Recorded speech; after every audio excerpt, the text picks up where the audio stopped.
नमस्कार दोस्तों, कल अपन ने बीए तृतीय वर्ष के प्रथम प्रश्न पत्र की बात की थी, जो काव्य का पेपर है और जिसमें भक्ति काल के प्रमुख कवियों का हमें अध्ययन करना है। और कल आपको अंक योजना और पाठ्यक्रम पर हमने चर्चा की थी। ये पेपर मोटे मोटे तौर पर भक्ति काल और भक्ति आंदोलन से संबंधित है और इसमें एक यूनिट, जैसा कि कल मैंने चर्चा भी की थी, भक्ति काव्य धारा का परिचय शीर्षक से पूरी एक यूनिट है।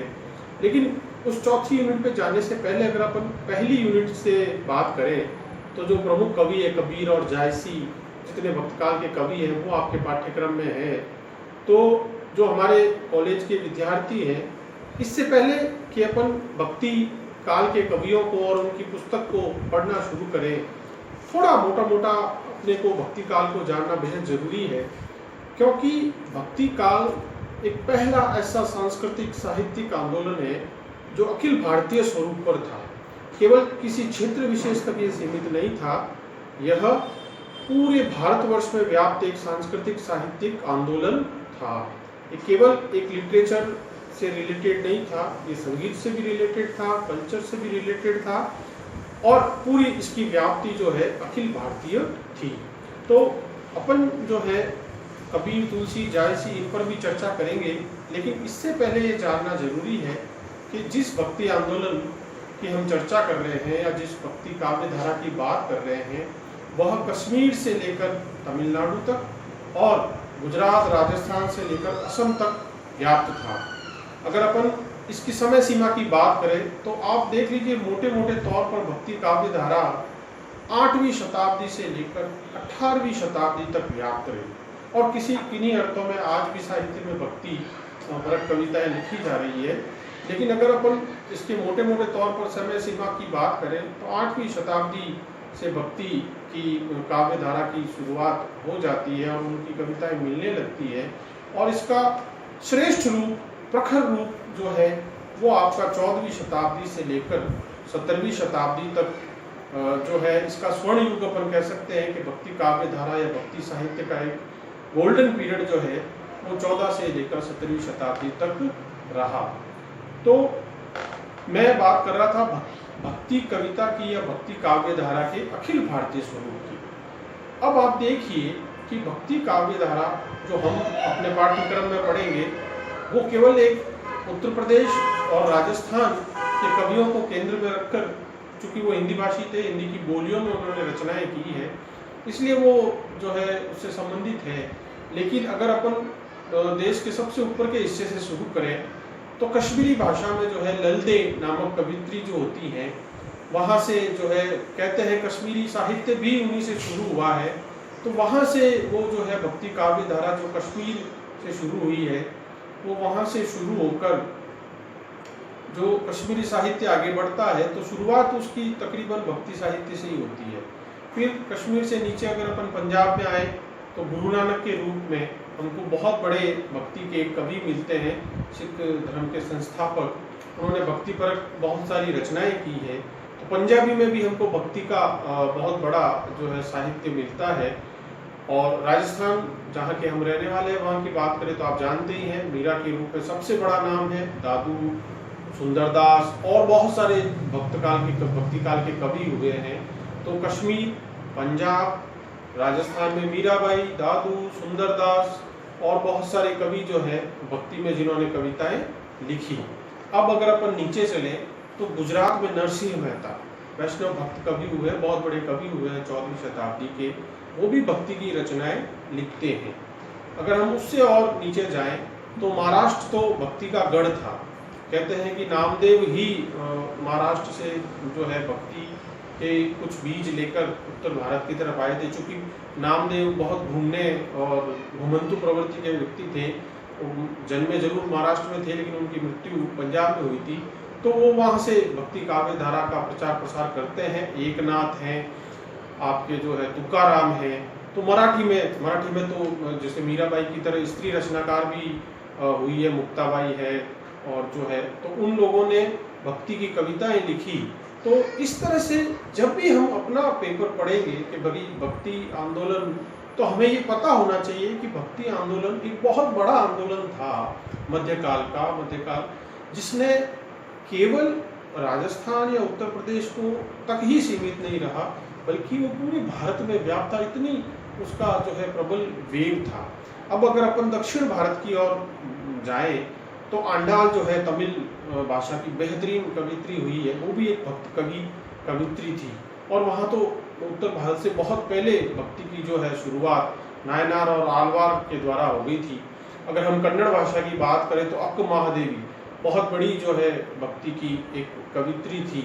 तो ये जो दक्षिण भारत कहा, ये भी जाता है कि दक्षिण भारत से ही भक्ति के सूत्र जो है वो रामानुज उत्तर भारत लेके आए थे, उत्तर प्रदेश बनारस में रामानंद, और फिर रामानंद ने जो है वहीं से भक्ति की काव्य धारा की जो शुरुआत वो मानी जाती है। वैसे भारत की अगर संदर्भ में अपन बात करें तो भक्ति के सूत्र सबसे पहले तमिल और कन्नड़ भाषाओं में ही मिलते हैं। भक्ति साहित्य, भक्ति काव्य भी सबसे पहले उधर ही रचा जाता है। और एक बड़ा दिलचस्प संयोग है कि वहाँ शैव भक्त भी बहुत बड़ी संख्या में हुए हैं। अपने यहाँ पर वैष्णव भक्ति का अगर उत्तर भारत मध्य भारत की बात करें तो वैष्णव भक्ति का बड़ा जो है जोर है, महत्व है, बड़ा हिस्सा वैष्णव भक्ति का है। लेकिन अगर अपन दक्षिण की बात करेंगे तो वहाँ वैष्णव के साथ साथ शैव भक्ति भी बहुत बड़ी संख्या में मिलती है। तो जो मैं अपने विद्यार्थियों से कहना चाह रहा हूँ, जो आपको मैं समझाना चाह रहा हूँ कि ये भक्ति का आंदोलन पहला ऐसा साहित्यिक सांस्कृतिक आंदोलन है जिसकी व्याप्ति अखिल भारतीय स्तर पर थी।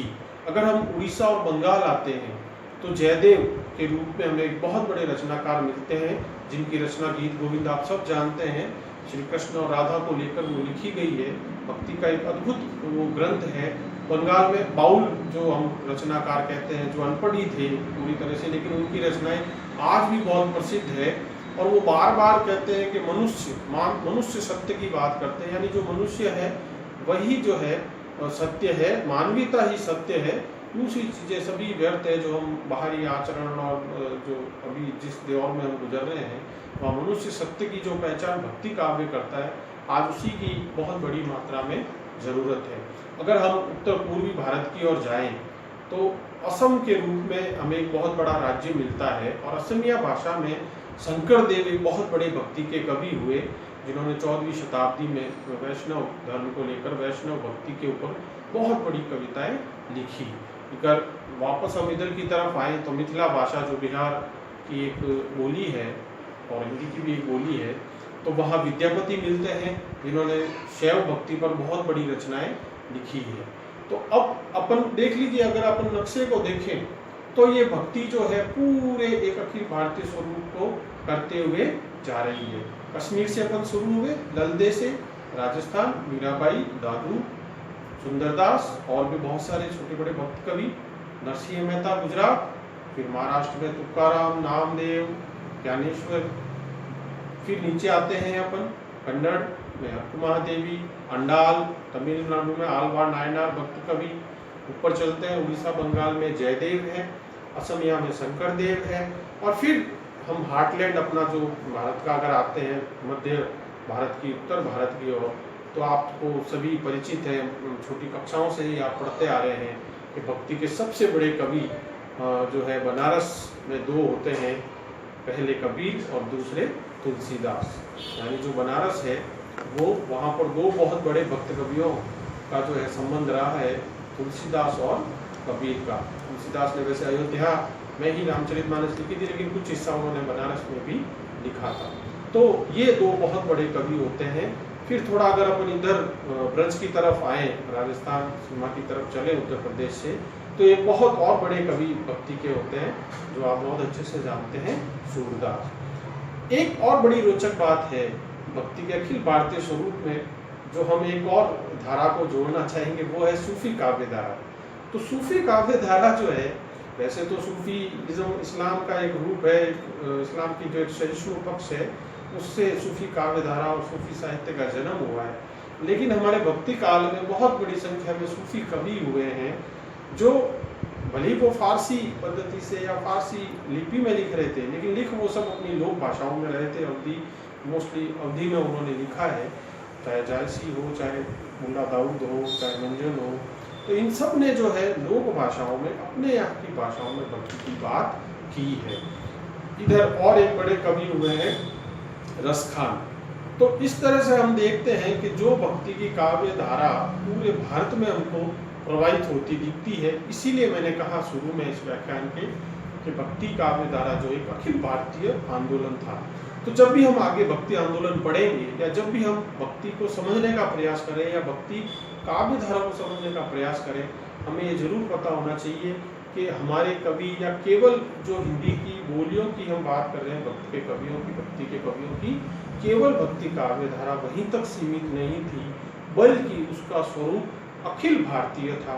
वो कश्मीर में भी भक्ति कविता रची गई, तो गुजरात में भी, महाराष्ट्र में भी, तमिलनाडु में भी, कर्नाटक में भी, उड़ीसा में भी, बंगाल में भी, असम में भी, और उत्तर प्रदेश तो उसका सबसे बड़ा केंद्र बिंदु था ही।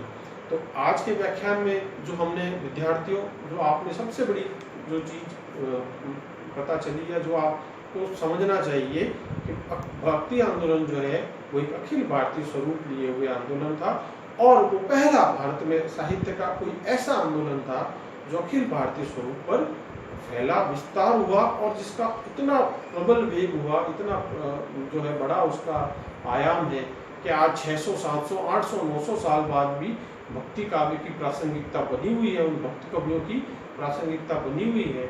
और ये जितने भक्त कवि हैं वो आज भी अपने अपने क्षेत्र में बहुत बड़ी जो है स्थान को धारण किए हुए हैं, और उनकी आज भी उनके प्रति श्रद्धा और पूज्य भाव बहुत बड़ी संख्या में आज भी विद्यमान है। 600-700 सालों हो गए। तो इसलिए इस रूप को समझना बहुत आवश्यक था। आपने हमें समय दिया, आपने सुना, इसके लिए धन्यवाद।